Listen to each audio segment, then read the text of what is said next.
Israel's continuing military offensive in Gaza as part of its retaliation of Hamas attacks has been devastating. Recent attacks on Iranian establishment in Syria has further intensified the situation. Will President Biden's warning to Prime Minister Netanyahu control the situation? Where does India stand between all this? Let's discuss this today. Welcome to the Matrix. The situation in West Asia is alarming and has reached dangerous proportions. To discuss this, we have with us Ambassador Dinkar P. Srivastav. He served as Indian ambassador to Iran and has been a part of some very important energy deals between the two countries. But before we delve into this discussion, let's watch these images to understand what's going on in that region.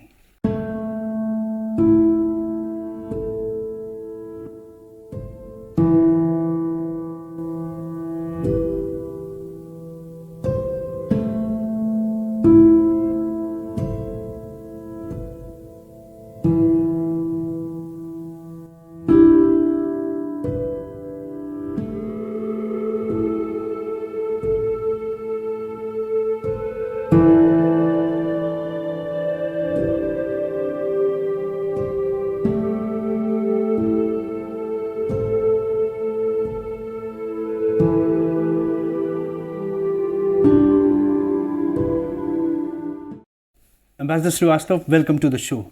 Thank you for having me. Let me begin by asking you, sir, that MEA has issued statements saying that India is distressed and concerned over Israel's attack on Iranian establishment in Syria. Do you think escalating tensions in West Asia could fuel further instability in the region? The region is already very tense, and the conflict has already spread beyond Gaza to Red Sea, where the Houthis have been attacking the international shipping.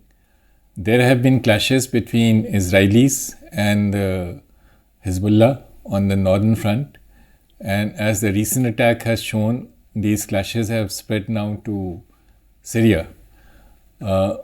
Anything further carries a very dangerous possibility of escalation, which could affect the wider region, including the Gulf, which is the source of a major source of oil supplies to the world. Right. Sir, according to an Iranian handout, NSA Ajit Dalal had met his Iranian counterpart Ali Akbar Ahmadian along the sidelines of SCO meet in Kazakhstan. And apparently he had expressed condolences over the killings of Iranian commanders. This underlines the fact that Iran continues to be an important friend. What is your take on this? Well, the attack really needs to be condemned, because this was an attack on a diplomatic establishment, and this was in a third country. So it's a violation of the Syrian sovereignty, and it is a breach of the Vienna Convention on diplomatic immunities and privileges. So this is something for which there cannot be two opinions, and this is what is reflected in the statement by the Ministry of External Affairs, that all international norms must be observed. Right. Vienna Convention is a widely accepted international norm where the diplomatic missions are not attacked. Right.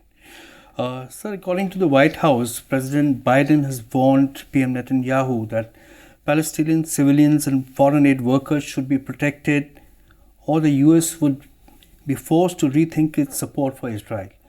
Do you think this communication will act as a deterrent?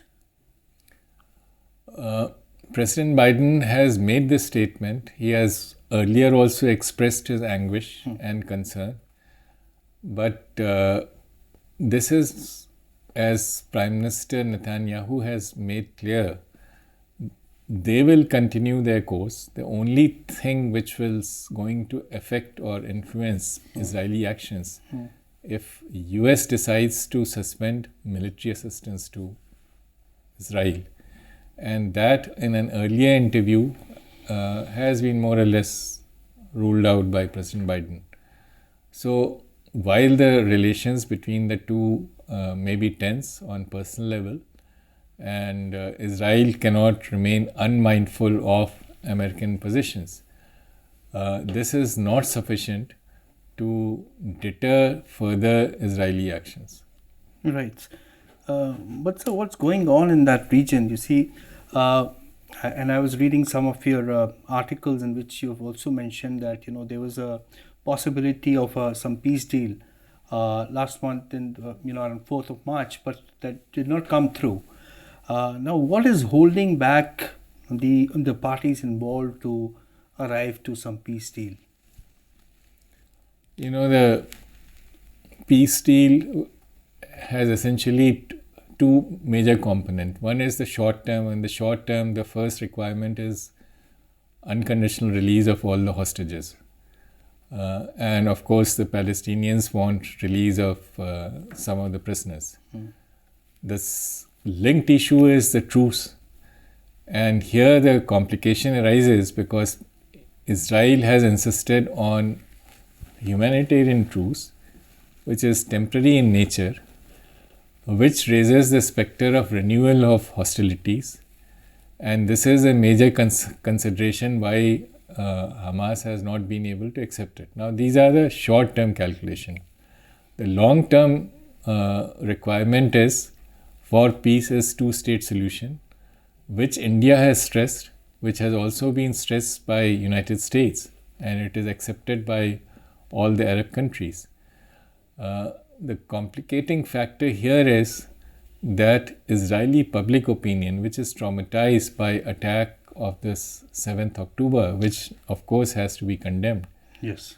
It's very difficult in this environment to convince them to further concede land. Right. But that is the crux of the problem, that the two communities, the Palestinians and the Israelis, have to learn to live a shared space. Right.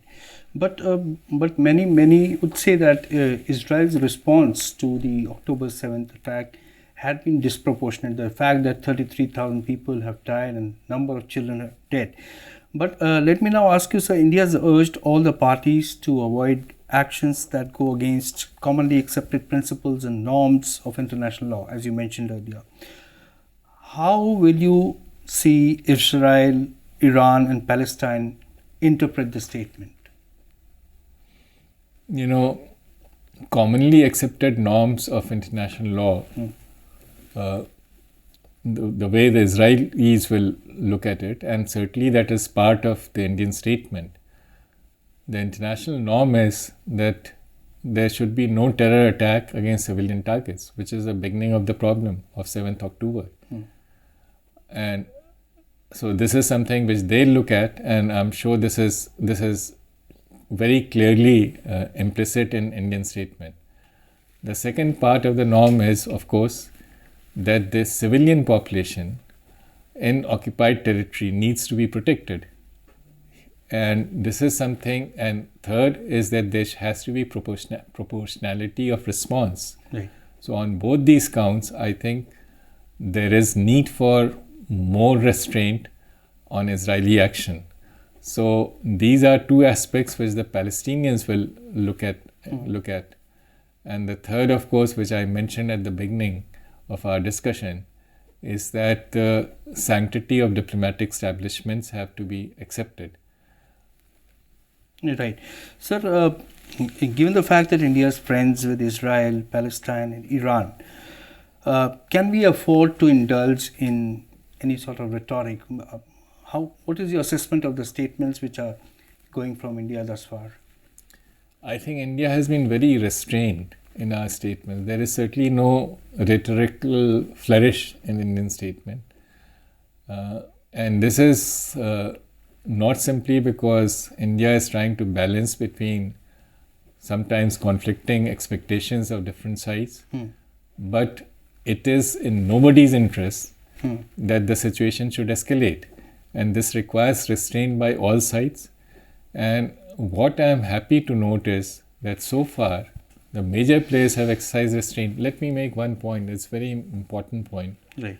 What has prevented this conflict from spreading beyond Gaza is the understanding or agreement between Iran and Saudi Arabia. These are two major regional powers, and because of that understanding, you have peace in the Gulf. If there were attacks in the Gulf, this will dwarf whatever is happening in the Red Sea. Right. And Gulf, let it be remembered, Hormuz Strait carries 20% of world's oil flow. Yes. So the fact that the oil situation has remained stable, it has started rising. It has gone up from just about 10 days back, it was $80, it's now crossed 90. Right. So it is rising, but it is still stable situation because of the restraint exercised by these two. And US has exercised restraint. And one of the examples is that, US President right in the beginning and US State Department and the NSA said that Iran is not involved in the event, immediately involved in the 7th October attack. Right. Similarly, Iran has said that they are not involved, and Hezbollah has said that this is Palestinian file, Iran has nothing to do. Right. So the major players, that is Saudi Arabia, Iran, US, have exercised restraint. Right. And let's hope that this situation is not tested further by any escalation by any side.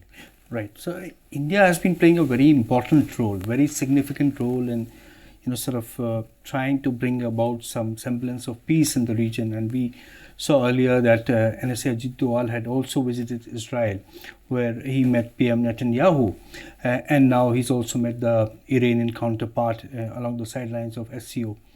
Do you think that India's role in this entire process is going to be very important?